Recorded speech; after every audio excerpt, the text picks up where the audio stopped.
بسم اللہ الرحمن الرحیم۔ معزز محترم حاضرین گرامی قدر، خصوصاً اسٹیج پر چلو افروز پیاری پیاری صورتوں والے علماء کرام پیران عظام، السلام علیکم ورحمۃ اللہ وبرکاتہ۔ اللہ رب العزت قرآن مجید فرقان حمید میں ارشاد فرماتا ہے، قل بفضل اللہ وبرحمتہ فبذلک فلیفرحوا، کہ جب بھی تم پر کوئی فضل ہو، رحم ہو تو اس پر خوشی کا اظہار کرو، اس کا چرچا کرو۔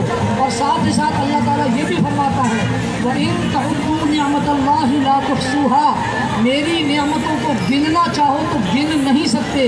یا اللہ یہ تو پریشانی کی بات ہے، تو چاہتا ہے کہ نعمتوں پر شکر کریں اور پھر ساتھ ہی تو فرماتا ہے کہ نعمتوں کو گن نہیں سکتے۔ جب ہم گن نہیں سکتے تو شکر کیسے ادا کریں؟ تو سلوشن بھی قرآن مجید میں موجود۔ اللہ تعالیٰ ارشاد فرماتا ہے، لَقَدْ مَنَّ اللَّهُ عَلَى الْمُؤْمِنِينَ إِذْ بَعَثَ فِيهِمْ رَسُولًا، اللہ تعالیٰ نے فرما دیا کہ میں نے مومنین پر احسان کیا ہے کہ ان میں اپنا رسول بھیج دیا۔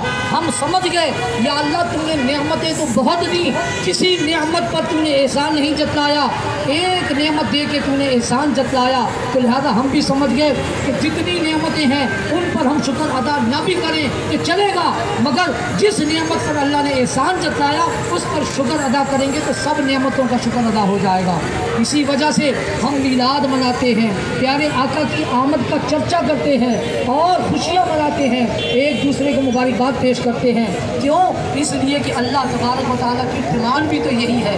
اب آج کی اس بابرکت محفل پاک میں وقت کی قلت کے پیش نظر میں آپ تمام حضرات سے یہ کہنا چاہتا ہوں کہ کچھ علماء کرام نے یہاں آ کر یہ مطالبہ پیش کیا کہ سنیوں کے ساتھ جو سلوک رکھا جا رہا ہے یہ روا نہیں ہے، یہ جائز نہیں ہے۔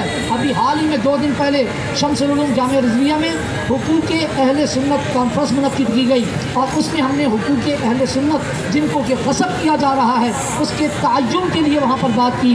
میں یہ کہنا چاہتا ہوں کہ اہل سنت و جماعت کو زمین بوس کرنے کی جو کوشش کی جا رہی ہے، ہمارے علماء کرام کو جیلوں میں بند کیا جا رہا ہے، ہمارے مطالبے پر جن کو ہم دنیا سے نکالنا چاہتے ہیں ان کو تم پاکستان سے نکال کے تحفظ فراہم کرتے ہو، اور ہمارے علماء کرام جو آواز اٹھاتے ہیں ان کو جیلوں میں ڈال دیتے ہو۔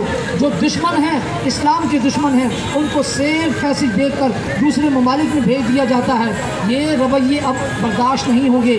علماء کرام نے مطالبے پیش کیے، میں عرض یہ کرنا چاہتا ہوں کہ اب مطالبوں کا وقت گزر چکا ہے، اب مذمتوں سے کام نہیں چلے گا، اب مرمت کرنے کا وقت آ گیا ہے۔ اب یوں سمجھ لیں کہ مطالبے سے کام نہیں چلے گا، بلکہ اب دھمکی آمیز لہجہ اختیار کرنا پڑے گا۔ جب تک ہم لوگ ان لوگوں کے آگے ہاتھ پھیلاتے رہیں گے، اب یوں سمجھ لیں کہ ہم کو آگے بڑھ کے حق حاصل کرنا ہوگا، حق چھیننا ہوگا۔ میں پھر بھی ایک دفعہ پھر یہاں یقیناً سیکیورٹی اہلکار بھی موجود ہیں اور ہمارے کئی ایسے لوگ جو کہ حکومت تک ہماری آواز کو پہنچانے کا ذریعہ ہیں، ہمارے کئی سوشل میڈیا کے لوگ موجود ہیں۔ میری تقریر ہو سکتا ہے سوشل میڈیا کے ذریعے عوام سے نکل کر حکمرانوں تک پہنچ جائے۔ میں حکمرانوں کو یہ بات باور کرا دینا چاہتا ہوں کہ 12 ربیع الاول کے دن پورے پاکستان نے روڈوں پر آ کر یہ بات ثابت کر دی کہ یہ سب کے سب عاشق رسول ہیں۔ تم جس پر بھی عاشق رسول کی چھاپ لگا کے اس کو جیل میں بند کرنا چاہتے ہو، کتنی جیلیں تم بھرو گے؟ یہ جتنے آج تمہیں لوگ روڈوں پر نظر آ رہے ہیں یہ سب کے سب عاشق رسول ہیں، کتنے عاشق رسول تم بند کرو گے؟ بہرحال میں حکومت سے یہ کہہ دینا چاہتا ہوں کہ اگر تمہارے پاس ان سب کو بند کرنے کے لیے جیلیں ہیں تو پھر تو تم ان سب کو بند کرو، ورنہ ایک وقت ایسا آئے گا تمہیں پورا پاکستان جیل بنا دینا پڑے گا، کیونکہ پورا پاکستان اس شاقان مصطفیٰ سے بھرا ہوا ہے۔ میرے ساتھ مل کر نعرہ لگائیے گا تاکہ پتہ چلے کہ جو کچھ میں کہہ رہا ہوں یہ آپ کے دل کی آواز ہے یا نہیں ہے۔ نعرہ تکبیر، نعرہ رسالت، نعرہ رسالت، من سب نبیًا، اس نعرے پر آپ کی دل سے آواز نکلنی چاہیے، دل کی چیخ آنی چاہیے، من سب نبیًا، من سب نبیًا۔